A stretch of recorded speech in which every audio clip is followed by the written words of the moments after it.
आप सभी का स्वागत है आज की इस क्लास में। आज इस क्लास में हम बाल विकास एवं शिक्षा शास्त्र के इम्पॉर्टेंट क्वेश्चन को देखेंगे। तो ये सभी प्रश्न जितने भी आपके टेट एग्ज़ाम हुए हैं उन सभी जगह से कलेक्ट किया गया है और इन्हीं में से आने वाले एग्ज़ाम में हो सकता है आपको क्वेश्चन भी देखने को मिले।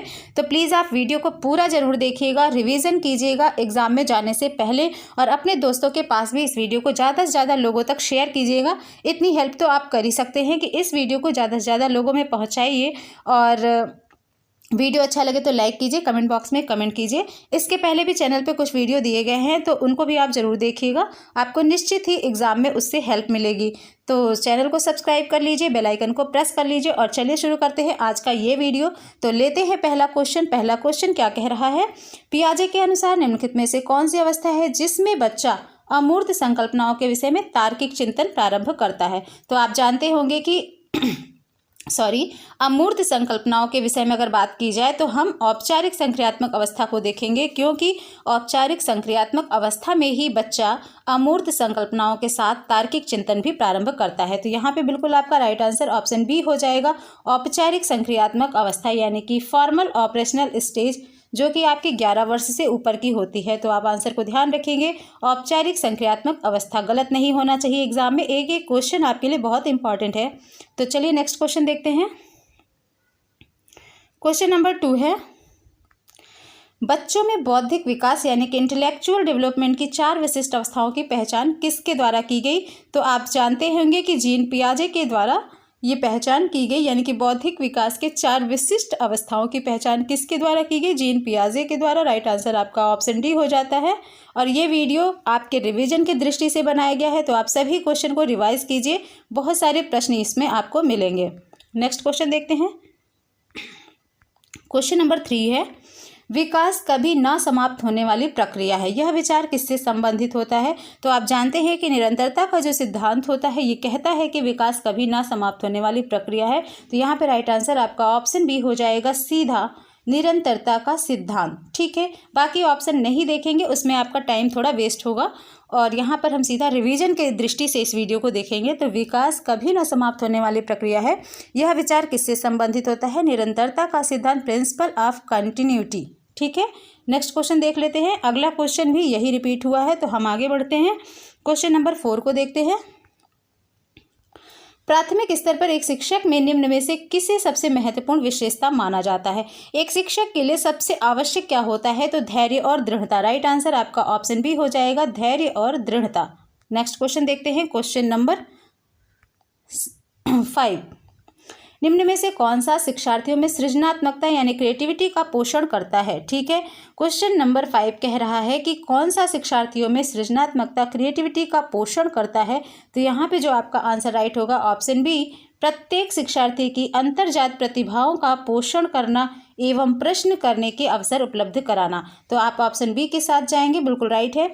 एक चीज़ आप जरूर ध्यान रखिएगा, एग्जाम में आप सभी यानी क्वेश्चन ध्यान से पढ़िएगा, उसके साथ ही आप एक एक ऑप्शन को ध्यान से पढ़िएगा, क्योंकि कभी कभी एग्जाम में भ्रमित करने के लिए गलत आंसर को पहले ही लिख दिया जाता है। ठीक है, तो आपको लगता है कि यही वाला आंसर सही है, लेकिन एक एक आंसर को आप ध्यान से पढ़िएगा और उसमें से जो नकारात्मक हो पहले उसे क्लियर कीजिएगा, उसे अलग कीजिएगा, फिर आपको सकारात्मक आंसर स्वयं मिल जाएगा। और ये है पेडागोजी के क्वेश्चन को सॉल्व करने के स्पेशल ट्रिक। ठीक है, तो चलते हैं नेक्स्ट क्वेश्चन की ओर। क्वेश्चन नंबर 6 देखिए, वह अवस्था जब बच्चा तार्किक रूप से वस्तुओं व घटनाओं के विषय में चिंतन प्रारंभ करता है। ये सभी क्वेश्चन एग्जाम में आ चुके हैं, तो इन क्वेश्चन को आप जरूर तैयार कीजिएगा।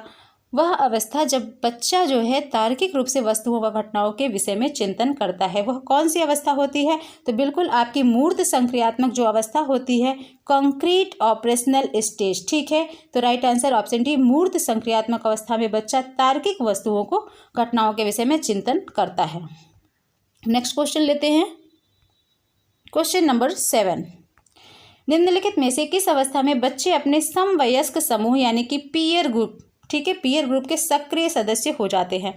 तो बच्चा किस अवस्था में अपने पीयर ग्रुप का सक्रिय सदस्य होता है, बिल्कुल यहाँ पर किशोरावस्था आंसर राइट हो जाएगा।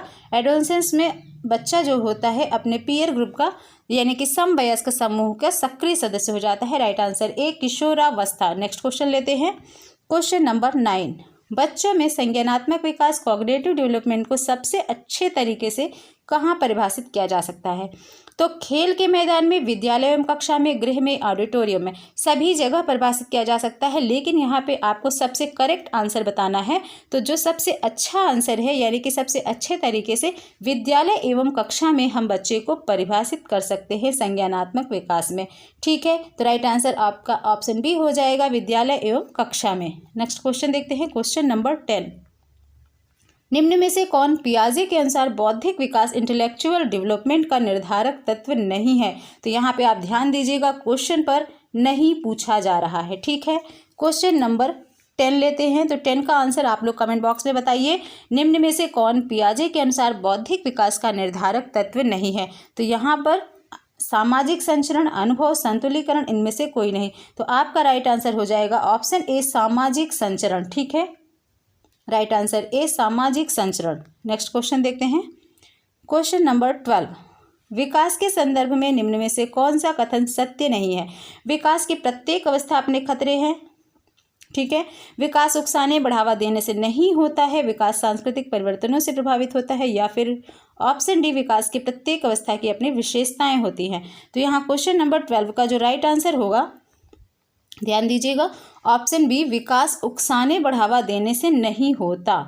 ठीक है, कौन सा कथन सत्य नहीं है पूछा गया है। क्वेश्चन नंबर 12 का राइट आंसर, विकास जो है उकसाने बढ़ावा देने से नहीं होता। तो यहाँ पे जो आपका राइट आंसर होगा ऑप्शन बी। ठीक है, नेक्स्ट क्वेश्चन देखते हैं, क्वेश्चन नंबर 13। निम्न में से कौन सा विकासात्मक कार्य उत्तर बाल्यावस्था के लिए उपयुक्त नहीं है? नहीं वाले क्वेश्चन आजकल ज़्यादा देखने को मिल रहे हैं, तो आप इसको जरूर ध्यान दीजिएगा। क्वेश्चन नंबर 13 का जो राइट आंसर होगा ऑप्शन बी, पुरुषोचित या स्त्रियोचित सामाजिक भूमिकाओं को प्राप्त करना। ठीक है, राइट आंसर बी, ये उत्तर बाल्यावस्था के लिए उपयुक्त नहीं है। इसके अलावा सामान्य खेलों के लिए आवश्यक शारीरिक कुशलताएं सीखना, व्यक्तिगत आत्मनिर्भरता प्राप्त करना, अपने हम उम्र बालकों के साथ रहना सीखना, ये सभी उत्तर बाल्यावस्था की विशेषताएं हैं। तो यहाँ पे आपका राइट आंसर ऑप्शन बी हो जाएगा। नेक्स्ट क्वेश्चन देखते हैं, क्वेश्चन नंबर 14 देखिए, विकास का अर्थ है। ठीक है, विकास का अर्थ क्या है? परिवर्तनों की उत्तरोत्तर श्रृंखला, अभिप्रेरणा के फलस्वरूप होने वाले परिवर्तनों की उत्तरोत्तर श्रृंखला, या फिर अभिप्रेरणा एवं अनुभव के फलस्वरूप होने वाले परिवर्तनों की उत्तरोत्तर श्रृंखला, या फिर परिपक्वता एवं अनुभव के फलस्वरूप होने वाले परिवर्तनों की श्रृंखला। तो क्वेश्चन नंबर 14 का जो राइट आंसर यहाँ पर हो जाएगा आपका बिल्कुल ऑप्शन डी। ठीक है, ऑप्शन डी बिल्कुल राइट आंसर हो जाएगा। और ये रीट का क्वेश्चन है, परिपक्वता एवं अनुभव के फलस्वरूप होने वाले परिवर्तनों की जो श्रृंखला है, यही विकास का अर्थ है। ठीक है, right answer option D. Next question देखते हैं, बहुत ही अच्छा क्वेश्चन आपके सामने स्क्रीन पर है। खिलौनों की आयु यानी टॉय एज किसे कहा जाता है? ठीक है, बहुत बार ये क्वेश्चन आया हुआ है, हो सकता है इस बार भी आपको देखने को मिल जाए। तो पूर्व बाल्यावस्था को, ठीक है, खिलौनों की आयु टॉय एज किसे कहा जाता है? पूर्व बाल्यावस्था को। ठीक है, राइट आंसर आपका हो जाएगा पूर्व बाल्यावस्था को खिलौनों की आयु कहते हैं। ठीक है, ध्यान रखिएगा इस क्वेश्चन को। नेक्स्ट क्वेश्चन देखते हैं, क्वेश्चन नंबर 16। निम्न में से कौन सी पूर्व बाल्यावस्था की विशेषता नहीं है? दल एवं समूह में रहने की अवस्था, अनुकरण करने की अवस्था, प्रश्न करने की अवस्था, खेलने की अवस्था। अब इसके पहले जो आपका क्वेश्चन था, खिलौनों की आयु पूछा गया था।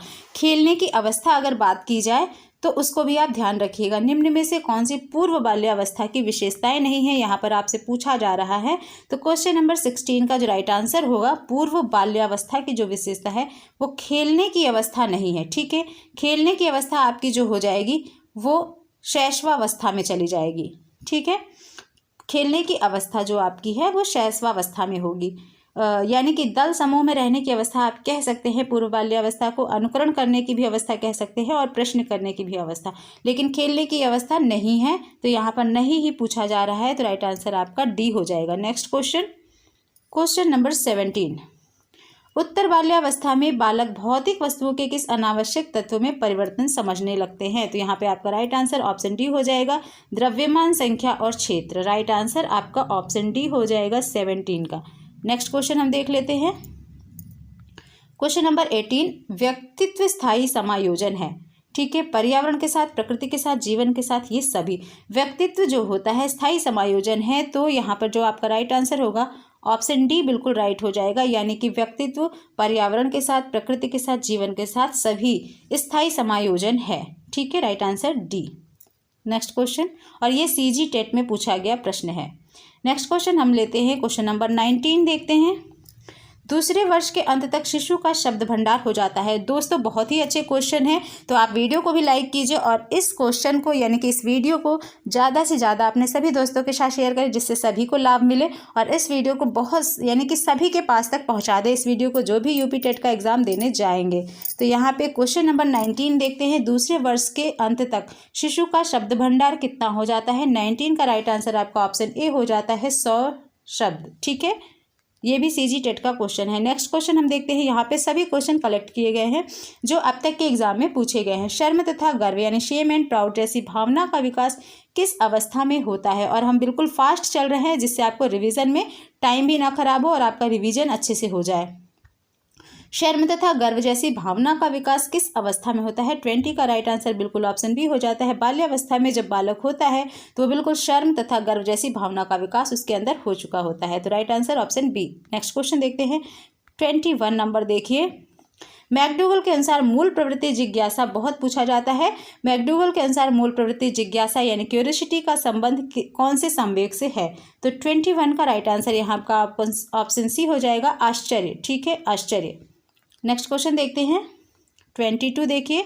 शैशवावस्था की मुख्य विशेषता क्या नहीं है? नहीं शब्द आप एग्जाम में जरूर ध्यान दीजिएगा, पहले ही मार्क कीजिएगा, जिससे आपका क्वेश्चन गलत नहीं होगा। शैशवावस्था की मुख्य विशेषता क्या नहीं है यहाँ पर?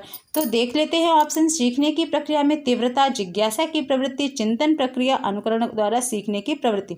अब यहाँ पे बात शैशवावस्था की गई है, तो हम राइट आंसर ऑप्शन सी के साथ जाएंगे, यानी कि चिंतन प्रक्रिया जो होता है शैशवावस्था में बच्चा थिंकिंग प्रोसेस नहीं होता।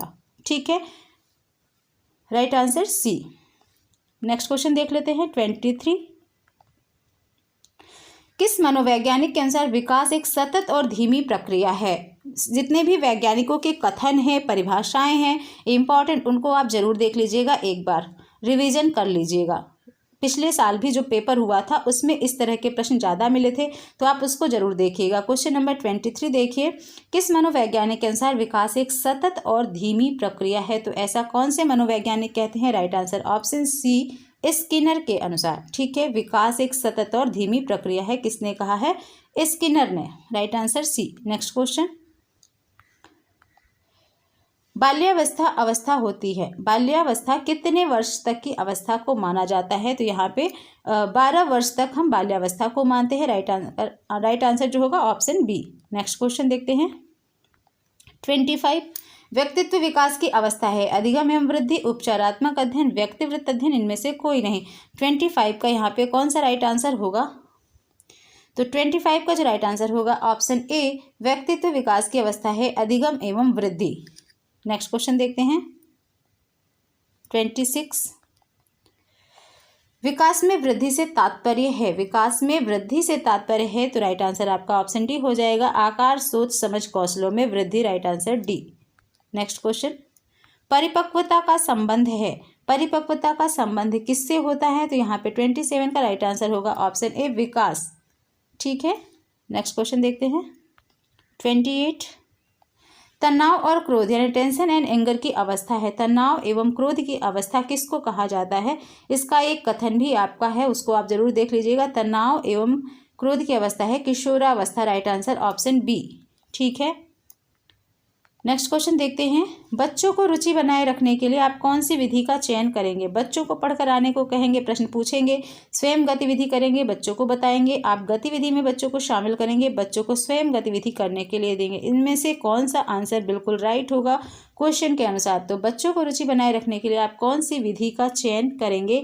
29 का राइट आंसर यहाँ पे ऑप्शन डी हो जाएगा, क्योंकि यहाँ पे बच्चा सक्रिय है, बच्चों को स्वयं गतिविधि करने के लिए देंगे। Right answer D.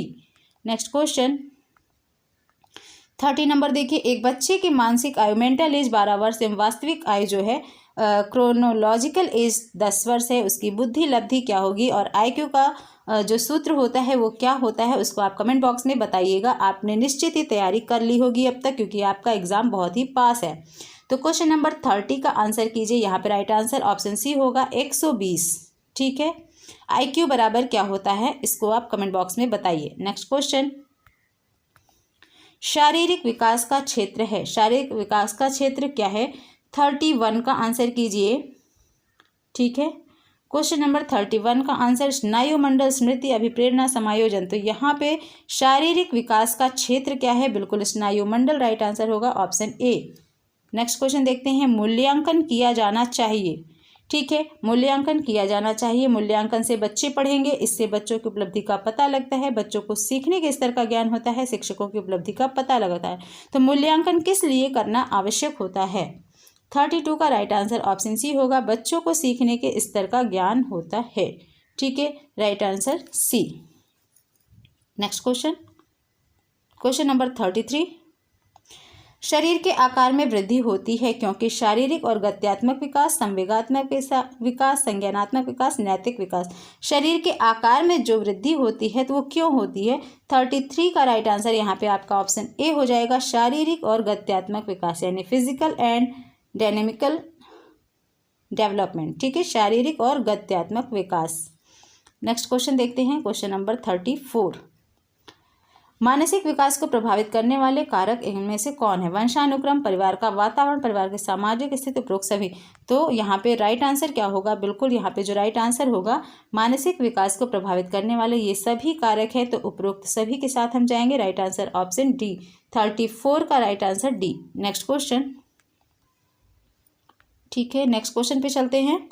जीन पियाजे के संज्ञानात्मक विकास सिद्धांत के अनुसार संवेदी क्रियात्मक अवस्था यानी सेंसरी ऑपरेशनल स्टेज कौन सी होती है, कितने वर्ष की होती है, तो 35 का आंसर बिल्कुल राइट ए हो जाएगा, जन्म से 2 वर्ष संवेदी क्रियात्मक अवस्था सेंसरी ऑपरेशनल स्टेज होती है। नेक्स्ट क्वेश्चन देख लेते हैं, क्वेश्चन नंबर 36, निम्नलिखित में से कौन सा कथन सत्य है, 36 का आंसर जो होगा राइट आंसर ऑप्शन सी होगा, बुद्धि का लिंग के साथ संबंध नहीं होता। ठीक है, राइट आंसर सी। कौन सा कथन सत्य पूछा गया है इसको आप जरूर ध्यान देंगे। तो यहाँ पर क्वेश्चन नंबर 37 को लेते हैं, परामर्श यानी काउंसलिंग का उद्देश्य क्या है, 37 का आंसर जो यहाँ पे होगा राइट आंसर, बच्चों को समझना, बच्चों की कमियों का कारण पता करना, बच्चे को समायोजन में सहायता प्रदान करना। राइट आंसर बिल्कुल उपरोक्त सभी के साथ जाएंगे, आंसर डी हो जाएगा। नेक्स्ट क्वेश्चन 38 नंबर देखिए, शिक्षा मनोविज्ञान की दृष्टि से निम्न में से कौन सा कथन सत्य है, बच्चे अपने ज्ञान का सृजन स्वयं करते हैं, विद्यालय में आने से पहले बच्चों को कोई पूर्व ज्ञान नहीं होता। बिल्कुल होता है भाई, ज्ञान क्यों नहीं होता, ये तो गलत हो गया। अधिगम प्रक्रिया में बच्चों को कष्ट होता है, बच्चे यथावत वही सीखते हैं जो उन्हें पढ़ाया जाता है, बिल्कुल नहीं। अधिगम प्रक्रिया में बच्चों को कष्ट होता है ऐसा नहीं है। तो यहाँ पर हमारा राइट आंसर एक बचता है, बच्चे अपने ज्ञान का सृजन स्वयं करते हैं। ठीक है, कौन सा कथन सत्य है, राइट आंसर ए, बच्चे अपने ज्ञान का स्वयं सृजन करते हैं। नेक्स्ट क्वेश्चन देखते हैं 39, बच्चों में नैतिकता की स्थापना के लिए सर्वोत्तम मार्ग है उन्हें धार्मिक पुस्तकें पढ़ाना, शिक्षक का आदर्श रूप में व्यवहार करना, उनका मूल्य शिक्षा पर मूल्यांकन, उन्हें प्रातःकालीन सभा में उपदेश। क्या उपदेश देने से बच्चों में नैतिकता की स्थापना हो जाती है, तो 39 का आंसर आप लोग कीजिए कमेंट बॉक्स में, तब से हम भी अपना आंसर लेते हैं। तो यहाँ पे बिल्कुल ऑप्शन बी के साथ जाएंगे, शिक्षक का आदर्श रूप में व्यवहार करना ही नैतिकता स्थापना के लिए सर्वोत्तम मार्ग है। राइट आंसर बी के साथ जाएंगे। नेक्स्ट क्वेश्चन, क्वेश्चन नंबर 40 ध्यान दीजिए, शिक्षक एवं विद्यार्थी के मध्य संबंध होना चाहिए, कैसा संबंध होना चाहिए, एक शिक्षक और विद्यार्थी के बीच। ठीक है, क्वेश्चन नंबर 40 आपके सामने है, तो इसका आंसर जो होगा बिल्कुल स्नेह का, विश्वास का, सम्मान का। राइट आंसर ऑप्शन डी के साथ जाएंगे ये सभी। नेक्स्ट क्वेश्चन, एक अच्छा अध्यापक विद्यार्थियों के मध्य बढ़ावा देता है प्रतियोगिता की भावना, सहयोग की भावना, प्रतिद्वंदिता की भावना, तटस्थता की भावना। एक अच्छा अध्यापक जो होता है वो विद्यार्थियों के मध्य किस चीज़ का बढ़ावा देता है, तो बिल्कुल सहयोग की भावना का बढ़ावा देता है। Right answer option B, cooperation. ठीक है, सहयोग की भावना, और ये बिल्कुल सकारात्मक है, तो आप इसी के साथ जाएंगे। Right answer option B. Next question देखते हैं 42 नंबर, मानसिक रूप से स्वस्थ अध्यापक की विशेषता क्या है। वीडियो अच्छा लग रहा हो तो दोस्तों लाइक करते जाएं और इसको आप ज़्यादा से ज़्यादा शेयर करें, ठीक है। मानसिक रूप से स्वस्थ अध्यापक की विशेषता क्या है। 42 का आंसर करें। ऑप्शन ए देखते हैं, वह संवेदनात्मक रूप से संतुलित हो, उसे अपने विषय का गहन ज्ञान हो। सही है। वह अत्यधिक संवेदनशील हो, वह सख्त अनुशासन पसंद करता हो। तो ये तो बिल्कुल नकारात्मक हो गया, लेकिन यहाँ पे बिल्कुल करेक्ट आंसर की बात की जाती है। तो मानसिक रूप से स्वस्थ अध्यापक की जो विशेषता है वह संवेदनात्मक रूप से संतुलित हो। ऑप्शन ए के साथ हम जाएंगे। Right answer option A.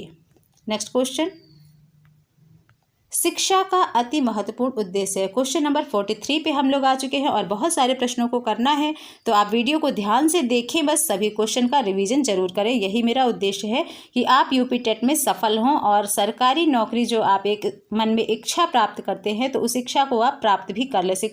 अपने मन में इच्छा रखना तो आवश्यक है ही, लेकिन उस इच्छा को पाने के लिए, अपने मन की इच्छा को पूरी करने के लिए मेहनत करना भी बहुत ही आवश्यक है। शिक्षा का अति महत्वपूर्ण उद्देश्य क्या है। आजीविका कमाना, बच्चे का सर्वांगीण विकास, पढ़ना एवं लिखना सिखाना, बौद्धिक विकास। इनमें राइट आंसर क्या होगा। तो शिक्षा का अति महत्वपूर्ण उद्देश्य क्या है, 43 नंबर को देखते हैं। क्वेश्चन नंबर 43 का राइट आंसर ऑप्शन बी हो जाएगा, बच्चे का सर्वांगीण विकास। ठीक है, राइट आंसर ऑप्शन बी, बच्चे का सर्वांगीण विकास शिक्षा का महत्वपूर्ण उद्देश्य है। नेक्स्ट क्वेश्चन देखते हैं।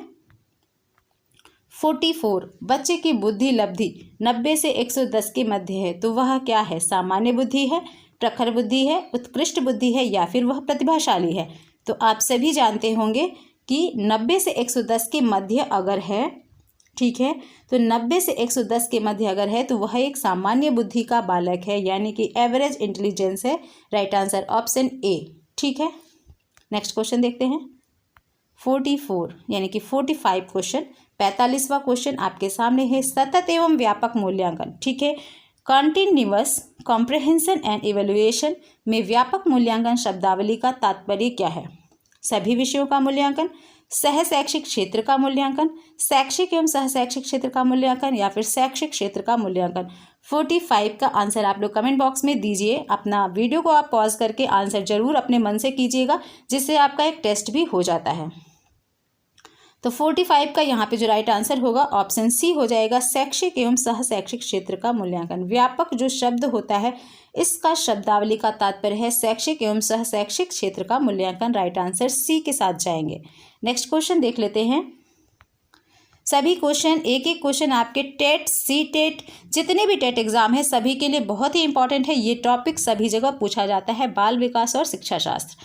शिवानी द्वारा पूछे गए एक प्रश्न का उत्तर शिक्षक तत्काल नहीं दे सकता, शिक्षक की प्रतिक्रिया क्या होनी चाहिए। शिक्षक द्वारा शिवानी को चुप करा देना चाहिए, या फिर शिक्षक द्वारा शिवानी का ध्यान बटा देना चाहिए, या फिर शिक्षक को कहना चाहिए मैं नहीं जानता हूँ, या फिर शिक्षक द्वारा इस प्रश्न का सही उत्तर बाद में समझकर देना चाहिए। तो इनमें राइट आंसर क्या होगा।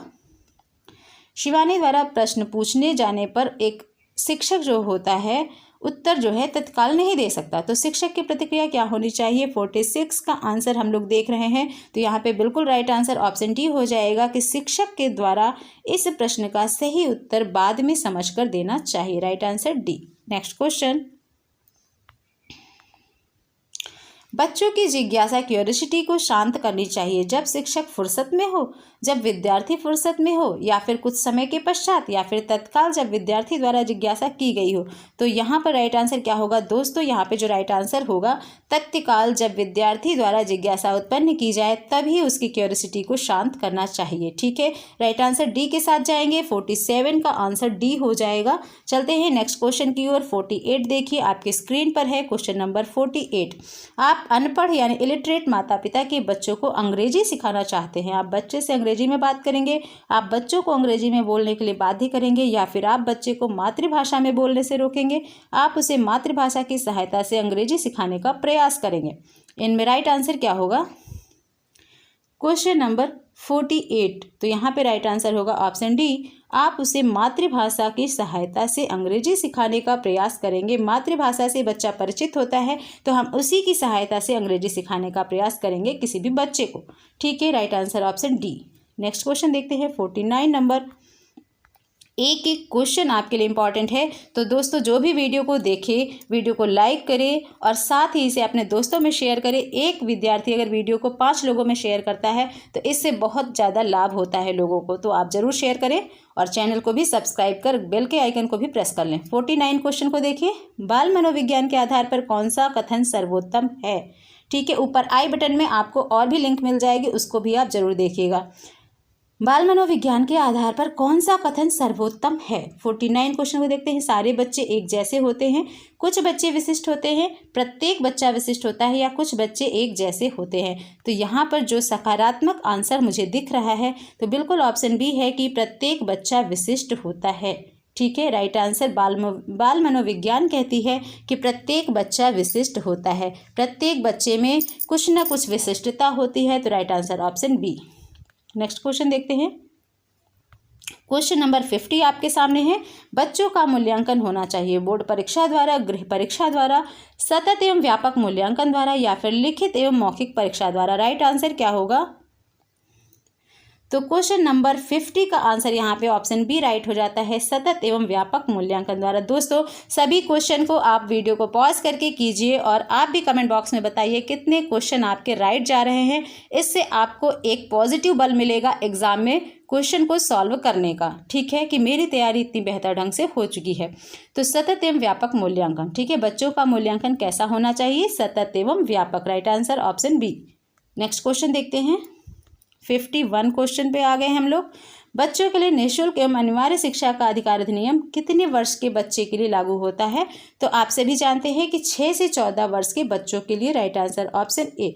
51 का जो राइट आंसर होगा ऑप्शन ए। नेक्स्ट क्वेश्चन, और यहाँ पर ये क्वेश्चन आपके जितने भी टेट एग्जाम हुए हैं सभी जगह से मैंने कलेक्ट किए हैं। तो आप इस वीडियो को जरूर शेयर कीजिएगा, बहुत इंपॉर्टेंट वीडियो है। शिक्षक को ज्ञान होना चाहिए अध्यापन विषय का, बाल मनोविज्ञान का, शिक्षा संहिता का, अध्यापन विषय एवं बाल मनोविज्ञान का। शिक्षक को किस चीज़ का ज्ञान होना चाहिए? तो आप सभी आंसर बताइए। 52 का जो राइट आंसर होगा ऑप्शन डी, अध्यापन विषय का तो ज्ञान होना ही चाहिए, उसके साथ साथ बाल मनोविज्ञान का भी। तो इसलिए right answer option D. Next question 53 number देखिए। एक बच्चे की वृद्धि और विकास के अध्ययन की सर्वाधिक अच्छी विधि कौन सी है? मनोविश्लेषण विधि, तुलनात्मक विधि, विकासीय विधि या फिर सांख्यिकी विधि। बच्चे के वृद्धि और विकास की बात की जा रही है, तो इसके अध्ययन की जो सर्वाधिक अच्छी विधि होगी वो कौन सी विधि होनी चाहिए? 53 का राइट आंसर ऑप्शन सी हो जाएगा, बिल्कुल विकासीय विधि, डेवलपमेंट मेथड होना चाहिए। Right answer option C. ठीक है, नेक्स्ट क्वेश्चन। समाजीकरण वह प्रक्रिया है जिससे बच्चे और वयस्क सीखते हैं। 54 पर हम लोग हैं। तो समाजीकरण वह प्रक्रिया है जिससे बच्चे और वयस्क सीखते हैं, परिवार से, साथियों से, विद्यालय से। तो बिल्कुल ऑप्शन डी जो आपका राइट है, इन सभी से हम सीखते हैं। ठीक है, यानी कि समाजीकरण वह प्रक्रिया है जिससे बच्चे वयस्क सीखते हैं, सभी से, परिवार से भी सीखते हैं, विद्यालय से भी सीखते हैं और साथियों से भी सीखते हैं। राइट आंसर आपका ऑप्शन डी हो जाएगा 54 का। नेक्स्ट क्वेश्चन देख लेते हैं 55। बच्चे के विकास के सिरस्थ सिद्धांत के अनुसार निम्न में से कथन सत्य है।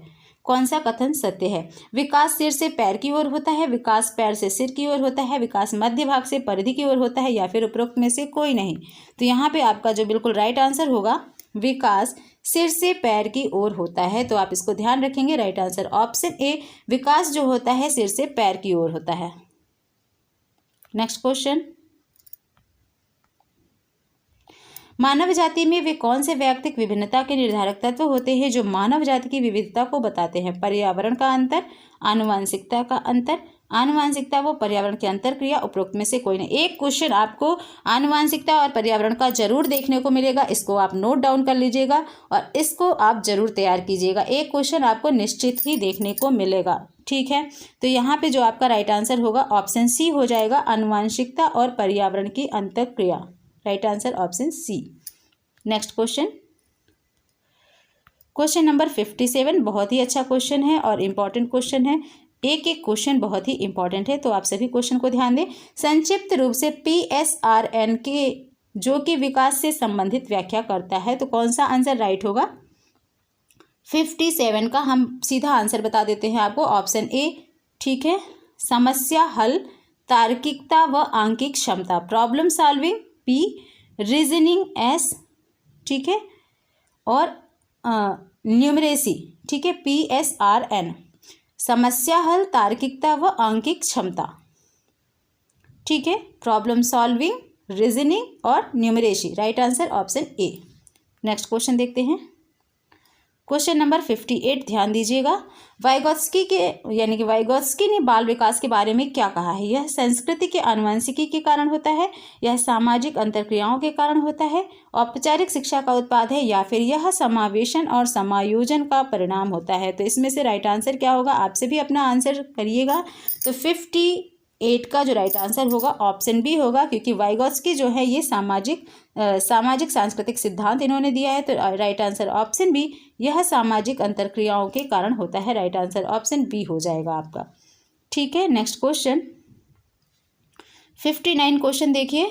गार्डनर ने 7 बुद्धि का अधिमान निर्धारित किया, इनमें से कौन सा नहीं है? और यह आपका पीटेट का क्वेश्चन है, ठीक है। स्थान संबंधी बुद्धि, भावनात्मक बुद्धि, अंतर्वैयक्तिक, भाषात्मक बुद्धि, इनमें से कौन सा एक नहीं है 7 बुद्धि के अंतर्गत, जो कि गार्डनर ने दिए हैं 7 बुद्धि का अधिमान? तो इनमें से कौन सा नहीं है? 59 का जो राइट आंसर होगा आपका ऑप्शन बी, भावनात्मक बुद्धि, ठीक है। इमोशनल इंटेलिजेंस नहीं है। इसके साथ ही स्थान संबंधी बुद्धि है, अंतर्वैयक्तिक बुद्धि भी है और भाषात्मक बुद्धि भी है। तो गार्डनर ने जो 7 बुद्धि का अधिमान दिया उनमें से ऑप्शन बी, भावनात्मक बुद्धि नहीं है। राइट आंसर बी, ठीक है, नहीं ही यहाँ पर पूछा गया है। नेक्स्ट क्वेश्चन देखते हैं, क्वेश्चन नंबर 61 है। घटना और वस्तुओं के बारे में एक बच्चा तार्किक रूप से सोच सकता है। ऐसा क्वेश्चन बहुत पहले ही आ चुका है, फिर से देख लेते हैं। घटना और वस्तुओं के बारे में एक बच्चा तार्किक रूप से किस अवस्था में सोचता है? तो बच्चा जो होता है तार्किक रूप से मूर्त संचालन प्रक्रिया कॉन्क्रीट ऑपरेशनल स्टेज में सोचता है, पियाजे के चरणों के सिद्धांत के अनुसार। तो राइट आंसर ऑप्शन सी हो जाएगा, मूर्त संचालन प्रक्रिया। इंग्लिश नेम आप जरूर ध्यान रखिएगा, concrete operational process. Hindi name में आपको अलग अलग नेम मिलते हैं, लेकिन इंग्लिश नेम उसका वही रहता है। तो कॉन्क्रीट ऑपरेशनल स्टेज हो जाएगा, right answer C. Next question देखते हैं, नंबर 62 देखते हैं। सहयोगात्मक रणनीति, ठीक है, कि किस श्रेणी में महिलाएं निम्न से संबंधित नहीं होती हैं? ठीक है, सहयोगात्मक रणनीति की किस श्रेणी में महिलाएं निम्न से संबंधित नहीं होती है? क्वेश्चन नंबर 62 का आंसर कीजिए, और इसका जो राइट आंसर होगा ऑप्शन बी हो जाएगा, प्रतिरोध, ठीक है। राइट आंसर बी, प्रतिरोध, पीटेट में पूछा गया क्वेश्चन है। नेक्स्ट क्वेश्चन लेते हैं, क्वेश्चन नंबर 63। वैयक्तिक विभिन्नता के मिलन के संबंध में एक अध्यापक की भूमिका होनी चाहिए। व्यक्ति के दृष्टिकोण, अभिरुचि और योग्यता को जानने का प्रयास, व्यक्ति आधारित पाठ्यक्रमों को उनकी आवश्यकता के अनुसार समझने की कोशिश, उपरोक्त दोनों या उपरोक्त में से कोई नहीं। तो राइट आंसर इसमें क्या होगा? क्वेश्चन नंबर 63 का जो राइट आंसर होगा ऑप्शन सी हो जाएगा, यानी कि ए और बी आपके दोनों हो जाएंगे, उपरोक्त दोनों। नेक्स्ट क्वेश्चन देखते हैं, क्वेश्चन नंबर 64। एक बच्चे की मानसिक आयु मेंटल एज 5 वर्ष है तथा वास्तविक आयु यानी क्रोनोलॉजिकल एज जो है वो 4 वर्ष है। उस बच्चे की IQ क्या होती है? तो 64 का राइट आंसर यहाँ पर आपका हो जाएगा। इस तरह का एक प्रश्न आपको देखने को मिल सकता है एग्जाम में। तो 64 का जो राइट आंसर होगा ऑप्शन ए हो जाएगा, 125, ठीक है। उसकी मेंटल एज क्या है? 5 वर्ष है और क्रोनोलॉजिकल एज 4 वर्ष है। तो IQ बराबर क्या होता है? मानसिक आयु बटे वास्तविक आयु गुणते 100, ठीक है। ये आपका फॉर्मूला है, तो आप इसी से निकाल लीजिएगा, 125 इसका आंसर हो जाएगा। नेक्स्ट क्वेश्चन देखते हैं, क्वेश्चन नंबर 65 देखिए। विद्यालयी क्षेत्र में रचनात्मक निर्धारकों फॉर्मेटिव असेसमेंट को जानने के लिए इनमें से कौन सा उपागम नहीं है? ठीक है, फॉर्मेटिव असेसमेंट को जानने के लिए इनमें से कौन सा उपागम नहीं है? तो 65 में कौन सा आंसर राइट होगा? यहाँ पर ऑप्शन बी आपका बिल्कुल राइट आंसर होगा, बहुविकल्पीय प्रश्न, ठीक है। नेक्स्ट क्वेश्चन देखते हैं, 66 नंबर देखिए। आपकी कक्षा के कुछ छात्र अति मेधावी हैं, आप उन्हें किस तरह पढ़ाएंगे? ये भी क्वेश्चन आपका पीटेट का है, तो 66 का यहाँ पे आंसर कीजिए। आपकी कक्षा के कुछ छात्र अति मेधावी हैं, तो आप उन्हें किस तरह से पढ़ाएंगे? कक्षा के साथ, उच्च कक्षा के साथ, समृद्धिकरण कार्यक्रमों के द्वारा, या जब वे चाहें? तो यहाँ पे राइट आंसर आपका होगा ऑप्शन सी, समृद्धिकरण कार्यक्रमों के द्वारा, ठीक है, एनरिच्ड प्रोग्राम। तो right answer C. Next question देखते हैं, 67। नैदानिक परीक्षा यानी डायग्नोस्टिक टेस्ट का मुख्य उद्देश्य क्या होता है? 67। ठीक है, 67 का राइट आंसर यहाँ पे आपका क्या हो जाता है, देख लेते हैं ऑप्शन। कक्षा में प्रदर्शन के दौरान सामान्यतया कमजोर क्षेत्र को चिन्हित करना, उपचारात्मक कार्यक्रम की विशेष प्रकृति की आवश्यकता, अकादमिक कठिनाइयों के कारणों का पता लगाना, या फिर छात्र की कठिनाइयों की विशेष प्रकृति को जानना। तो पेडागोजी के क्वेश्चन में आपको निगेटिव ऑप्शन पहले क्लियर करना होता है, किसमें से कौन सा आंसर नहीं हो सकता, फिर आपका आंसर खुद ही मिल जाएगा। तो नैदानिक परीक्षा का जो मुख्य उद्देश्य होता है वो हो जाता है अकादमिक कठिनाइयों के कारणों का पता लगाना। यहाँ पे राइट आंसर आपका जो होगा ऑप्शन सी हो जाएगा, राइट आंसर सी। ठीक है, नेक्स्ट क्वेश्चन 68 नंबर देखिए, मनोविज्ञान शिक्षा का आधारभूत विज्ञान है, यह किसने कहा है? कथन से एक दो क्वेश्चन आपको निश्चित देखने को मिलेगा, तो जितने भी इम्पॉर्टेंट कथन हैं उनको आप एक बार रिवाइज कीजिएगा जरूर से। 68 का आंसर कीजिए। तो यहाँ पे मनोविज्ञान शिक्षा का आधारभूत विज्ञान है, यह किसने कहा? ये स्किनर का कथन है, राइट आंसर ऑप्शन बी हो जाएगा। नेक्स्ट क्वेश्चन, आधुनिक मनोविज्ञान का अर्थ है, आधुनिक मनोविज्ञान का अर्थ क्या है? तो आधुनिक मनोविज्ञान का अर्थ जो आपका है वो व्यवहार का अध्ययन है, राइट आंसर ऑप्शन डी। आधुनिक मनोविज्ञान का अर्थ है व्यवहार का विज्ञान। ठीक है, और ये बी टेट में आया हुआ प्रश्न है। नेक्स्ट क्वेश्चन को देखते हैं, क्वेश्चन नंबर 70। बहुत सारे प्रश्न इस वीडियो में आपको मिलेंगे, तो आप प्लीज़ बीच में वीडियो नहीं बंद कीजिएगा, पूरे क्वेश्चंस को आप रिवीजन कीजिएगा। हिंदी अक्षरों को बालक की किस आयु में पहचानने लगते हैं? हिंदी के जो अक्षर होते हैं वो बालक किस आयु में पहचानने लगते हैं? तो 5 वर्ष की आयु में, राइट आंसर आपका सी हो जाएगा। नेक्स्ट क्वेश्चन देखते हैं, बुद्धि लब्धि IQ मापन के जन्मदाता कौन है? इंपॉर्टेंट क्वेश्चन है, सभी क्वेश्चन आपके लिए इंपॉर्टेंट है, एक एक प्रश्न आप इसको जरूर रिवीजन कीजिएगा। बुद्धि लब्धि IQ के जन्मदाता कौन है? तो 71 का राइट आंसर यहाँ पे ऑप्शन सी हो जाएगा, टर्मन। ठीक है, टर्मन जो है ये बुद्धि लब्धि IQ के मापन के जन्मदाता कहे जाते हैं, टर्मन।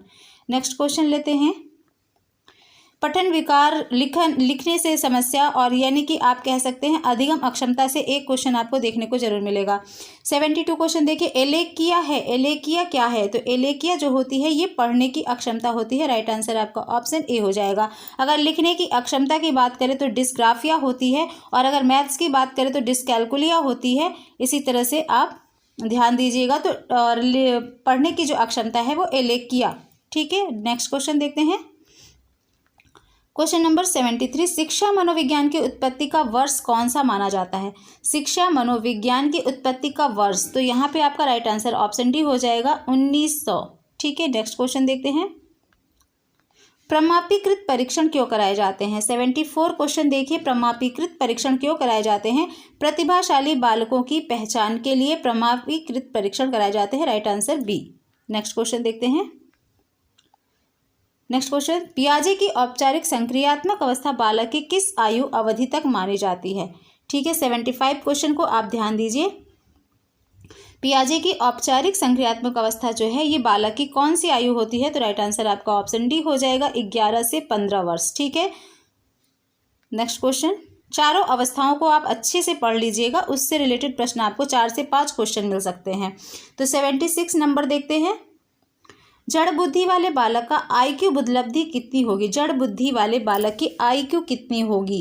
76 में पूछा गया है, तो यहाँ पर आपका राइट आंसर ऑप्शन डी हो जाएगा, 71 से कम। ठीक है, नेक्स्ट क्वेश्चन,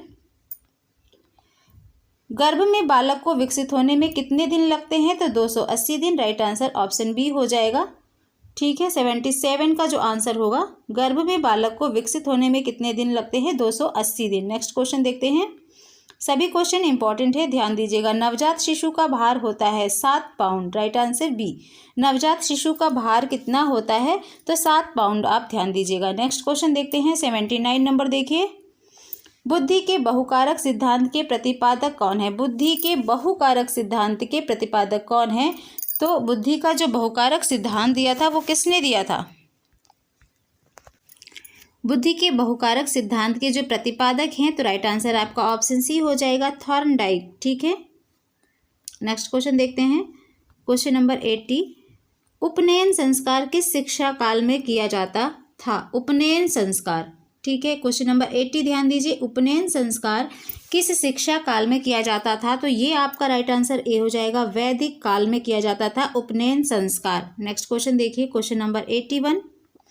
निचली कक्षाओं में शिक्षण की खेल पद्धति मूल रूप से आधारित है शिक्षा शारीरिक शिक्षा कार्यक्रम के सिद्धांत पर, शिक्षण पद्धतियों के सिद्धांत पर, विकास एवं वृद्धि के मनोवैज्ञानिक सिद्धांत पर, या फिर शिक्षण के समाजशास्त्रीय सिद्धांत पर। तो यहाँ पर जो आपका राइट आंसर होगा, निचली कक्षाओं में शिक्षण की जो खेल पद्धति है ये मुख्य रूप से किस पर आधारित होती है? ठीक है, तो 81 का जो राइट आंसर होगा ऑप्शन सी हो जाएगा, विकास एवं वृद्धि की मनोवैज्ञानिक सिद्धांतों पर। ठीक है, नेक्स्ट क्वेश्चन देखते हैं, क्वेश्चन नंबर 82।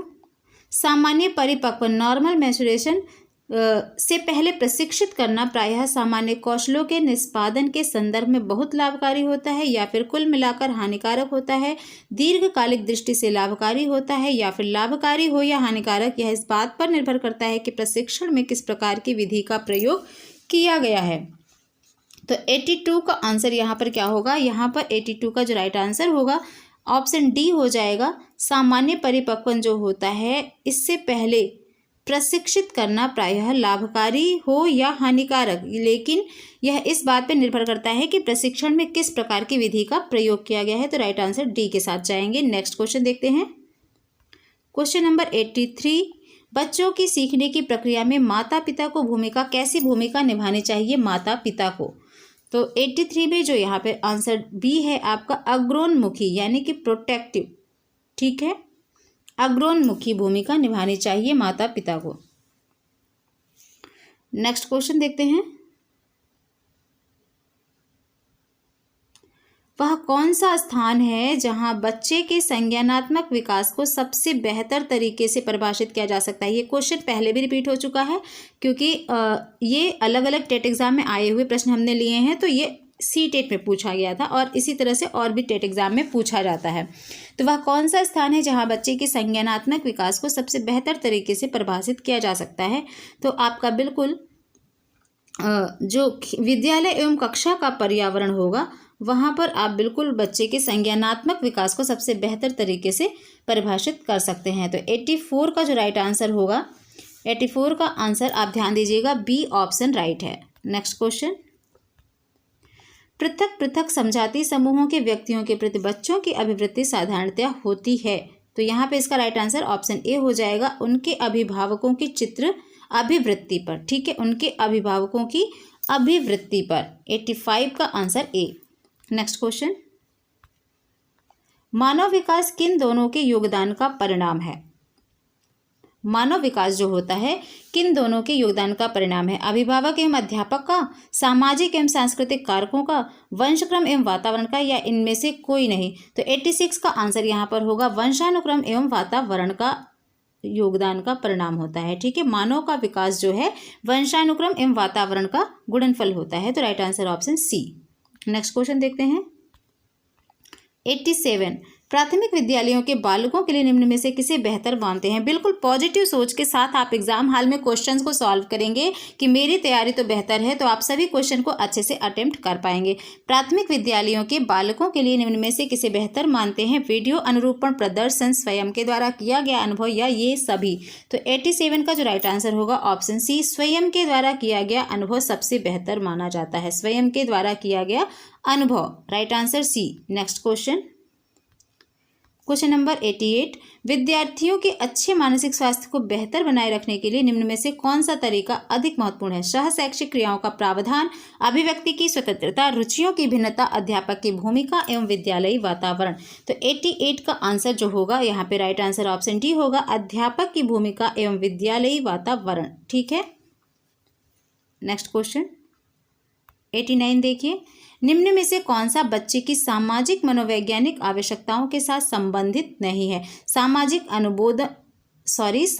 अनुमोदन अथवा सराहना की आवश्यकता, संवेगात्मक सुरक्षा की आवश्यकता, शरीर से अपशिष्ट पदार्थों का नियमित रूप से बाहर निकलना, सानिध्य की आवश्यकता। तो इनमें से सामाजिक मनोवैज्ञानिक आवश्यकताओं के साथ कौन सा संबंधित नहीं है, इस पर भी आप ध्यान दीजिएगा। तो 89 क्वेश्चन में जो राइट आंसर होगा आपका ऑप्शन सी, शरीर से अपशिष्ट पदार्थों का नियमित रूप से बाहर निकालना, ये बिल्कुल गलत उत्तर है। तो राइट आंसर सी हो जाएगा। नेक्स्ट क्वेश्चन देखते हैं, क्वेश्चन नंबर 90 देखिए, विद्यार्थियों को विद्यालय में खेलना क्यों उचित है? यह उन्हें शारीरिक रूप से सशक्त बनाएगा, यह शिक्षकों के लिए काम आसान करेगा, यह समय बिताने में सहायक होगा, या फिर यह सहयोग एवं शारीरिक संतुलन का विकास करेगा। तो क्वेश्चन नंबर 90 का यहाँ पे आप लोग आंसर कीजिए। तो इसका जो राइट आंसर होगा, बिल्कुल इसका राइट आंसर होगा ऑप्शन डी, यह सहयोग एवं शारीरिक संतुलन का विकास करेगा। Right answer D. Next question देखते हैं, क्वेश्चन नंबर 91, जिस प्रक्रिया में व्यक्ति दूसरों के व्यवहार को देखकर सीखता है न कि प्रत्यक्ष अनुभव से, तो क्या कहा जाता है? सामाजिक अधिगम, प्रायोगिक अधिगम, अनुबंधन, आकस्मिक अधिगम। 4 ऑप्शंस में से क्या राइट होगा? 91 का आंसर, तो यहाँ पे बिल्कुल इसका राइट आंसर ऑप्शन ए हो जाएगा, सामाजिक अधिगम। ठीक है, दूसरों के व्यवहार को देखकर सीखता है न कि प्रत्यक्ष अनुभव से, तो ये सामाजिक अधिगम होगा। Right answer A. Next question देखते हैं, बहुत ही कम समय में ज़्यादा क्वेश्चन कराने की मेरी पूरी कोशिश है, जो आपके रिवीजन में आपका टाइम कम ले और आपको पूरा रिवीजन कराए बाल विकास का। कौन सा बुद्धिमान बच्चे का लक्षण नहीं है? वह जो लंबे निबंधों को बहुत जल्दी रटने की क्षमता रखता है, या फिर वह जो प्रवाहपूर्ण एवं उचित तरीके से संप्रेषण करने का क्षमता रखता है, या फिर वह जो मूर्त रूप से सोचता रहता है, या फिर वह जो नए परिवेश में स्वयं को समायोजित कर सकता है। तो यहाँ पर कौन सा लक्षण बुद्धिमान बच्चे का लक्षण नहीं है? आपसे नहीं पूछा गया है, तो इसको आप एग्जाम में बिल्कुल ध्यान देंगे। आजकल नॉट वाले क्वेश्चन ज़्यादा पूछे जाते हैं। तो 92 का यहाँ पे राइट आंसर होगा ऑप्शन ए, वह जो लंबे निबंधों को बहुत जल्दी रटने की क्षमता, रटंत विद्या तो है ही नहीं, तो रटने की क्षमता रखना ये लक्षण नहीं है। Right answer A. Next question 93 देखिए, बच्चे दुनिया के बारे में अपनी समझ का सृजन करते हैं, इसका श्रेय किसको जाता है? तो यहाँ पे 93 का जो राइट आंसर होगा ऑप्शन ए, जीन पियाजे ऐसा कहते हैं कि बच्चे दुनिया के बारे में अपनी समझ का सृजन करते हैं। राइट आंसर ए, जीन पियाजे। नेक्स्ट क्वेश्चन देखते हैं, परिवार एक साधन है, परिवार एक साधन है, ठीक है, अनौपचारिक शिक्षा का, औपचारिक शिक्षा का, दूरस्थ शिक्षा का, या फिर गैर औपचारिक शिक्षा का। तो इनमें राइट आंसर क्या होगा? परिवार जो होता है ये एक अनौपचारिक शिक्षा के अंतर्गत आता है, इनफॉर्मल एजुकेशन। राइट आंसर ए। ठीक है, औपचारिक शिक्षा क्या है? जो हम विद्यालय में शिक्षा ग्रहण करते हैं, नियम में बंध के शिक्षा प्राप्त करना औपचारिक शिक्षा। ठीक है, राइट आंसर ए हो जाएगा, अनौपचारिक शिक्षा का साधन है परिवार। नेक्स्ट क्वेश्चन 95 देखिए, एक शिक्षक विद्यार्थियों में सामाजिक मूल्यों को विकसित कर सकता है, महान व्यक्तियों के बारे में बोलकर, अनुशासन की अनुभूति को विकसित कर, आदर्श रूप से बर्ताव कर, या फिर उन्हें अच्छी कहानियां सुनाकर। तो 95 क्वेश्चन नंबर 95 पर हम लोग आ चुके हैं। 95 का जो राइट आंसर होगा यहाँ पर ऑप्शन सी हो जाएगा, आदर्श रूप में बर्ताव कर। आपका right answer C. Next question, Kritika अक्सर घर में ज़्यादा बात नहीं करती, लेकिन विद्यालय में वह काफ़ी बात करती है, यह क्या दर्शाता है? ये क्वेश्चन आपके इस तरह से सीटेट में बहुत पूछा जाता है, तो ध्यान दीजिएगा, आपके सीटेट के लिए भी लाभदायक होगा। कृतिका जो है एक लड़की है, वो अक्सर घर में ज़्यादा बातें नहीं करती, लेकिन वह विद्यालय में काफ़ी बात करती थी, यह क्या दर्शाता है? बिल्कुल यह आपको ऐसा चारों ऑप्शन आप पढ़ लीजिएगा। तो यहाँ पर जो आपका राइट आंसर होगा ऑप्शन डी हो जाएगा कि उसके विचारों को विद्यालय में मान्यता मिलती है, यानी कि बच्चों को जहाँ पर उनको पूरा सम्मान मिलेगा, उनकी बात को सुना जाएगा, वहीं पर वो अपने विचार व्यक्त कर पाते हैं। ठीक है, तो राइट आंसर डी हो जाएगा। बाकी सभी आंसर आपके जो हैं ये निगेटिव हैं। तो नेक्स्ट क्वेश्चन देखते हैं 97, एक प्रमाणीकृत पठन परीक्षण के लिए लेने के लिए 5वीं कक्षा को प्रस्तुत करने में शिक्षक को अधिकाधिक परामर्श दिया जाता है कि क्या दिया जाता है? 97 देखिए, बच्चों को बोलना कि परीक्षण बहुत महत्वपूर्ण है तथा वह उसमें सबसे अच्छा प्रदर्शन करेगा, या फिर और भी ऑप्शन देख लेते हैं।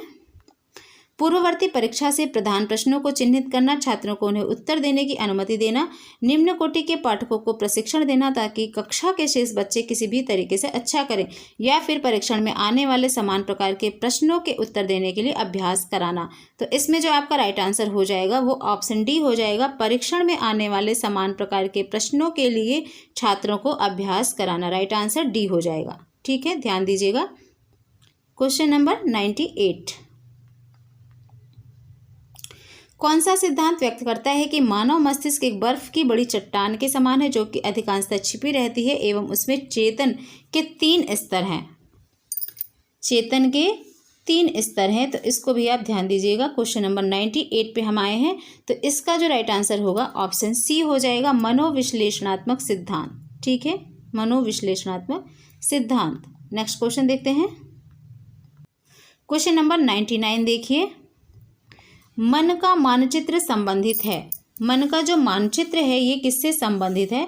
तो 99 का राइट आंसर यहाँ पे आपका ऑप्शन डी होगा, मन की क्रियाशीलता पर अनुसंधान से। मन की क्रियाशीलता पर अनुसंधान से, right answer D. Next question, question number 100,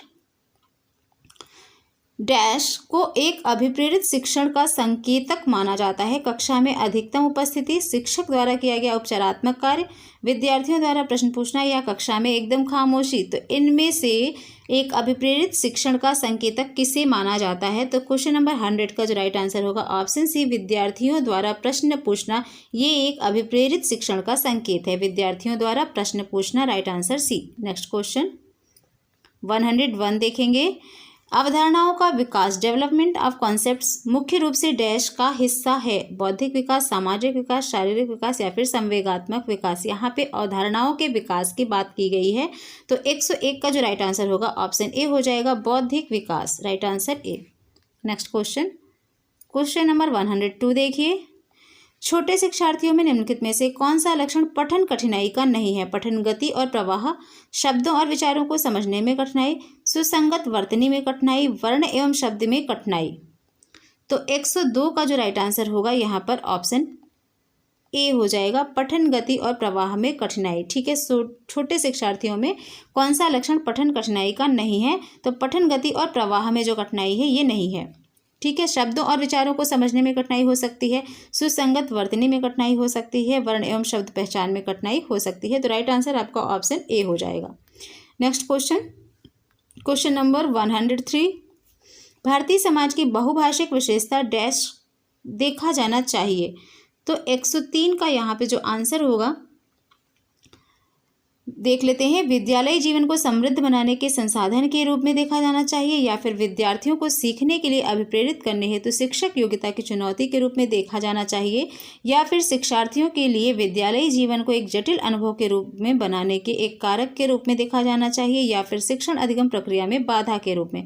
तो इनमें से पॉजिटिव और राइट आंसर क्या होगा? तो ध्यान दीजिएगा, 103 का जो बिल्कुल ऑप्शन ए है ये बिल्कुल राइट है, विद्यालयी जीवन को समृद्ध बनाने के संसाधन के रूप में देखा जाना चाहिए बहुभाषिक विशेषता को। नेक्स्ट क्वेश्चन लेते हैं, क्वेश्चन नंबर 104 है, पुरुष स्त्रियों की अपेक्षा ज़्यादा बुद्धिमान होते हैं, यह कथन सही हो सकता है, लैंगिक पूर्वाग्रह को प्रदर्शित करता है, बुद्धि के भिन्न पक्षों के लिए सही है और या फिर सही है। एक क्वेश्चन आपके लैंगिक पूर्वाग्रह से आपको जरूर देखने को मिलेगा। ठीक है, लैंगिकता को लेके, तो इसको आप जरूर देखिएगा, इस तरह के प्रश्नों को आप तैयार कर लीजिए। 104 का यहाँ पे जो आपका राइट आंसर होगा ऑप्शन बी, लैंगिक पूर्वाग्रह को यह प्रदर्शित करता है। यानी यहाँ पर बात की गई है कि पुरुष स्त्रियों की अपेक्षा ज़्यादा बुद्धिमान होते हैं, ऐसा कुछ भी नहीं है, यहाँ पर लैंगिक पूर्वाग्रह को प्रदर्शित किया गया है, right answer B. Next question, question number 105 देखिए, एक शिक्षक को साधन संपन्न होना चाहिए, इसका अर्थ क्या है? उनके पास पर्याप्त धन संपदा होनी चाहिए, उनका अधिकारियों के उच्च स्तर से संपर्क होना चाहिए, या फिर उन्हें अपने विद्यार्थियों की समस्याओं को हल करने का पर्याप्त ज्ञान होना चाहिए, या फिर विद्यार्थियों के बीच उनकी प्रसिद्धि होनी चाहिए। तो यहाँ पर जो आपका राइट आंसर होता है बिल्कुल ऑप्शन सी, उन्हें अपने विद्यार्थियों की समस्याओं को हल करने का पर्याप्त ज्ञान होना चाहिए। ठीक है, यही बिल्कुल राइट है, ऑप्शन सी, शिक्षक को साधन संपन्न होना चाहिए, इसका अर्थ ये है कि अपने विद्यार्थियों की समस्याओं को हल करने का पर्याप्त ज्ञान शिक्षक के पास होना चाहिए, right answer C. Next question देखते हैं, क्वेश्चन नंबर 106 है, व्यक्तिगत शिक्षार्थी एक दूसरे से डैश में भिन्न होते हैं, विकास की दर, विकास क्रम, विकास की सामान्य क्षमता, वृद्धि एवं विकास के सिद्धांतों में। तो 106 का जो राइट आंसर होगा बिल्कुल ऑप्शन ए हो जाएगा, विकास की दर में भिन्न होते हैं, सभी की विकास दर अलग अलग होती है। ठीक है, right answer A. Next question, question number 107, प्रत्येक शिक्षार्थी स्वयं में विशिष्ट है, इसका अर्थ क्या है? शिक्षार्थियों में ना तो कोई समान विशेषताएं होती हैं और ना ही उनके लक्ष्य समान होते हैं, या फिर सभी शिक्षार्थियों के लिए एक समान पाठचर्या संभव नहीं है, या फिर एक विषम रूपी कक्षा में शिक्षार्थियों की क्षमताओं को विकसित करना असंभव है, या कोई भी दो शिक्षार्थी अपनी योग्यताओं, रुचियों और प्रतिभाओं में एक समान नहीं होते। तो यहाँ पर पूछा गया है कि प्रत्येक शिक्षार्थी में स्वयं में विशिष्ट है, इसका अर्थ क्या होता है? ठीक है, तो 107 का राइट आंसर ऑप्शन डी के साथ जाएंगे, कोई भी दो शिक्षार्थी अपनी योग्यताओं, रुचियों और प्रतिभाओं में एक समान नहीं होते, बिल्कुल right answer option D. Next question number 108 देखिएगा। आकलन को उपयोगी और रोचक प्रक्रिया बनाने के लिए डैश के प्रति सचेत होना चाहिए। अलग अलग विद्यार्थियों में तुलना, विद्यार्थियों को बुद्धिमान या औसत शिक्षार्थी की उपाधि देना, या फिर शैक्षिक और सहशैक्षिक क्षेत्रों में विद्यार्थी के सीखने के बारे में जानकारी प्राप्त करने के लिए विविध तरीकों का प्रयोग करना, या फिर इसकी पुष्टि करने के लिए तकनीकी भाषा का प्रयोग करना। तो बिल्कुल राइट और एप्रोप्रिएट आंसर यहाँ पर कौन सा होगा? क्वेश्चन नंबर 108 का जो आंसर सी है ये बिल्कुल आपका सही आंसर है। ठीक है, ध्यान दीजिएगा। शैक्षिक और सहशैक्षिक क्षेत्रों में विद्यार्थी के सीखने के बारे में जानकारी प्राप्त करने के लिए विविध तरीकों का प्रयोग करना चाहिए। ठीक है, right answer C. Next question number 109। Video अच्छा लग रहा हो तो दोस्तों लाइक करिएगा और दोस्तों के साथ शेयर जरूर कीजिएगा, क्योंकि मेरा मेन उद्देश्य यही है कि यूपी टेट का एग्ज़ाम देने वाले एक एक स्टूडेंट के पास तक ये वीडियो पहुंचाया जाए, जिससे सभी अपना रिवीजन बेहतर कर पाएँ।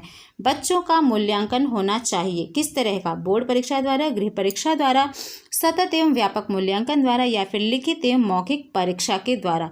तो क्वेश्चन नंबर 109 आपके सामने स्क्रीन पर है। इसका आंसर आप भी कर सकते हैं। तो यहाँ पर देखते हैं कौन सा राइट आंसर होता है। ऑप्शन बी, सतत एवं व्यापक मूल्यांकन के द्वारा। बच्चों का मूल्यांकन कैसा होना चाहिए? सतत एवं व्यापक। Right answer B. Next question देखते हैं। क्वेश्चन नंबर 110 आपके सामने है। सतत एवं व्यापक मूल्यांकन में व्यापक मूल्यांकन शब्दावली का तात्पर्य क्या है? सभी विषयों का मूल्यांकन, सह शैक्षिक क्षेत्र का मूल्यांकन, शैक्षिक एवं सह शैक्षिक क्षेत्र का मूल्यांकन, या फिर शैक्षिक क्षेत्र का मूल्यांकन। तो राइट आंसर हम सी के साथ जाएंगे, शैक्षिक एवं सह शैक्षिक क्षेत्र का मूल्यांकन। ठीक है, सतत एवं व्यापक मूल्यांकन में जो व्यापक मूल्यांकन शब्दावली है इसका तात्पर्य होता है शैक्षिक एवं सह शैक्षिक क्षेत्र का मूल्यांकन। Right answer C. Next question number 111। मूल्यांकन का उद्देश्य है बालकों को धीमी गति से सीखने वाले एवं प्रतिभाशाली बच्चों के रूप में लेबल करना। लेबल करना मतलब आपका ये आंसर नकारात्मक है। ठीक है, लेबल तो करना ही नहीं है। जिन बालकों को उपचारात्मक शिक्षा की आवश्यकता है उनकी पहचान करना। चलिए देखते हैं अगला ऑप्शन। अधिगम की कठिनाइयों एवं समस्या वाले क्षेत्रों का पता लगाना। उत्पादक जीवन जीने के लिए शिक्षा किस सीमा तक तैयार कर पाई है को पुष्टि पोषण प्रदान करना। तो यहाँ पर मूल्यांकन का उद्देश्य आपसे पूछा जा रहा है। मूल्यांकन का जो राइट आंसर होगा, उद्देश्य क्या है? तो यहाँ पे बिल्कुल राइट आंसर आपका ऑप्शन डी हो जाएगा। उत्पादक जीवन जीने के लिए शिक्षा किस सीमा तक तैयार कर पाई है, ठीक है, को पुष्टि पोषण प्रदान करना। यहाँ पर ये देखा जाएगा कि किस सीमा तक तैयार कर पाई है शिक्षा। ठीक है, उसको हम पुष्टि पोषण प्रदान करेंगे। ठीक है, मूल्यांकन का मेन उद्देश्य यही है। नेक्स्ट क्वेश्चन देखते हैं। कक्षा में जो विद्यार्थी प्रश्न पूछते हैं उन्हें कक्षा के बाद शिक्षक से मिलने की सलाह दी जाए, कक्षा चर्चा में भाग लेने के लिए प्रोत्साहित किया जाए, लगातार प्रश्न पूछने के लिए प्रोत्साहित करना चाहिए, या फिर स्वतंत्र रूप से उत्तर ढूंढने के लिए प्रोत्साहित करना चाहिए। कक्षा में जो विद्यार्थी प्रश्न पूछते हैं, ठीक है, तो उनको कक्षा चर्चा में भाग लेने के लिए भी प्रोत्साहित किया जाना चाहिए। Right answer option B. Next question देखते हैं 113। कक्षा में विद्यार्थियों की रुचि बनाए रखने के लिए एक शिक्षक को उचित है, क्या कहना उचित है? Question number 113। इसका आंसर कहीं कहीं कहानी कहना मिलता है और कहीं पर प्रश्न पूछना मिलता है। ठीक है, तो इसका आंसर आपके अकॉर्डिंग क्या होगा? इसका आंसर आप कमेंट बॉक्स में जरूर बताएं। कक्षा में विद्यार्थियों की रुचि बनाए रखने के लिए एक शिक्षक को क्या उचित होता है, कहानी कहना या फिर प्रश्न पूछना? और यह आपके यूपी टेट 2011 का क्वेश्चन है। नेक्स्ट क्वेश्चन देखते हैं, यह आपका होमवर्क है। 114 क्वेश्चन देखिए। उपलब्धि अभिप्रेरक के संबंध में निम्न में से कौन सा कथन सही है? उपलब्धि अभिप्रेरक जीवित रहने के लिए आवश्यक है, या फिर यदि व्यक्तिगत क्षमताओं की संतुष्टि महत्वपूर्ण है तो उपलब्धि अभिप्रेरक को विकास अभिप्रेरक कहा जा सकता है। यदि व्यक्तियों के मध्य प्रतियोगिता पर बल है तो उपलब्धि अभिप्रेरक को सामाजिक अभिप्रेरक कहा जा सकता है, या उपरोक्त सभी। तो 114 का जो राइट आंसर होगा ऑप्शन डी हो जाएगा। ठीक है, उपरोक्त सभी। Right answer D. Next question देखते हैं। दबाव को कम करने एवं परीक्षाओं में सफलता के लिए आवश्यक है, कम अवधि की परीक्षाओं में अंतरण, विद्यालयी शिक्षा की विभिन्न चरणों में परीक्षा का आयोजन, या फिर वार्षिक एवं अर्धवार्षिक परीक्षाएं, या विभिन्न प्रवेश परीक्षाओं के लिए विभिन्न एजेंसियों की स्थापना। तो राइट आंसर क्या होगा? 115 का आंसर होगा ऑप्शन ए, बिल्कुल राइट। कम अवधि की परीक्षाओं में अंतरण, ठीक है, राइट आंसर ए। यहाँ पर आपका जो राइट आंसर होगा, ध्यान दीजिएगा, ऑप्शन ए, कम अवधि की परीक्षाओं में अंतरण, right answer A. Next question देख लेते हैं 116। एक शिक्षक प्रश्न पत्र बनाने के बाद यह जांच करता है कि क्या प्रश्न परीक्षण के विशिष्ट उद्देश्यों की परीक्षा ले रहे हैं। वह मुख्य रूप से प्रश्न पत्र की के डैश के बारे में चिंतित है। वैधता, संपूर्ण विषय वस्तु को शामिल करने, प्रश्नों के प्रकार, या फिर विश्वसनीयता। 116 नंबर का जो आंसर होगा, राइट आंसर बी, संपूर्ण विषय वस्तु को शामिल करने, ठीक है। वो किस बारे में चिंतित है? संपूर्ण विषय वस्तु को शामिल करने, right answer B. Next question 117वां क्वेश्चन देखिए। विवेचनात्मक शिक्षा शास्त्र का यह दृढ़ विश्वास है कि एक शिक्षक को हमेशा कक्ष के अनुदेशन का नेतृत्व करना चाहिए। शिक्षार्थियों को स्वतंत्र रूप से तर्क नहीं करना चाहिए। बच्चे स्कूल से बाहर क्या सीखते हैं, यह अप्रासंगिक है। शिक्षार्थियों के अनुभव और प्रत्यक्षण महत्वपूर्ण होते हैं। तो 117 क्वेश्चन नंबर 117 का जो राइट आंसर होगा, ऑप्शन डी, शिक्षार्थियों के अनुभव और प्रत्यक्षण महत्वपूर्ण होते हैं, right answer D. Next question, विद्यालय आधारित आकलन मुख्य रूप से किस सिद्धांत पर आधारित है? 118 क्वेश्चन नंबर 118 का आंसर कीजिए। विद्यालय आधारित आकलन मुख्य रूप से किस सिद्धांत पर आधारित है? तो आकलन बहुत किफ़ायती होना चाहिए। बाह्य परीक्षकों की अपेक्षा शिक्षक अपने शिक्षार्थियों की क्षमताओं को बेहतर जानते हैं। किसी भी कीमत पर विद्यार्थियों को अच्छे ग्रेड मिलने चाहिए। विद्यालय बाह्य परीक्षा निकायों की अपेक्षा ज़्यादा सक्षम है। तो क्वेश्चन नंबर 118 का जो राइट आंसर होगा, ऑप्शन बी हो जाएगा। बाह्य परीक्षकों की अपेक्षा शिक्षक अपने शिक्षार्थियों की क्षमताओं को बेहतर जानते हैं, right answer B. Next question 119 question, Vygotsky बच्चों को सीखने में निम्नलिखित में से किस कारक की महत्वपूर्ण भूमिका पर बल देते हैं?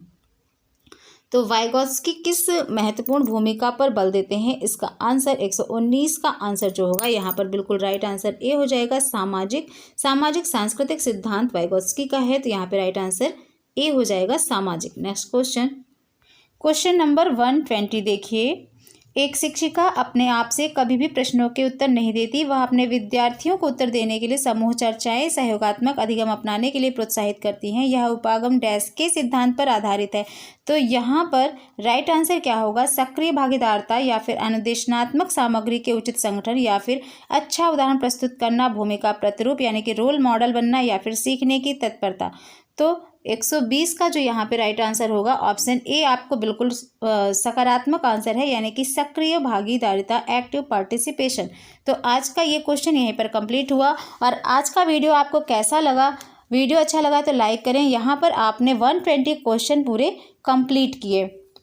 बाल विकास एवं शिक्षा शास्त्र के सभी महत्वपूर्ण प्रश्नों को देखने के लिए इस वीडियो को आप ज़्यादा से ज़्यादा लोगों तक पहुंचाएं, जिससे सभी के पास तक ये वीडियो पहुंचे और सभी इस क्वेश्चन को देख पाएँ, रिवीजन कर पाएँ। तो चलिए, वीडियो अच्छा लगे तो लाइक कीजिए, कमेंट बॉक्स में अच्छे अच्छे कमेंट्स कीजिए, जिससे मुझे भी पॉजिटिव एनर्जी मिलेगी और हम और भी अच्छे वीडियोज़ आपके लिए उपलब्ध करा सकेंगे। चैनल को सब्सक्राइब नहीं किया है, पहली बार विजिट किया है, तो ज़रूर सब्सक्राइब करें, प्रेस करें बेल के आइकन को, और इस वीडियो को ज़्यादा से ज़्यादा शेयर करें। अपनी तैयारी बेहतर करें और एग्ज़ाम हॉल में सकारात्मक सोच के साथ ही आप प्रवेश करेंगे, जिससे आपका जो यूपी टेट का जो पेपर होने वाला है वो आप बेस्ट कर पाएंगे। सबसे ज़रूरी होता है मन में सकारात्मक सोच को रखना, ठीक है। जब हमारा मन ही नहीं सही रहेगा तो हम क्वेश्चन पेपर कैसे हल करेंगे? इसलिए सबसे पहले आप अपने मन में सकारात्मक सोच रखिए। मैंने पूरा तैयार किया है, अच्छे से पढ़ाई की है, तो बिल्कुल सभी क्वेश्चन को अटेम्प्ट करना है और अच्छे तरीके से अटेम्प्ट करना है। तो चलिए मिलते हैं नेक्स्ट वीडियो में, तब तक के लिए take care and bye bye. आप सभी को एग्ज़ाम की अग्रिम शुभकामनाएं।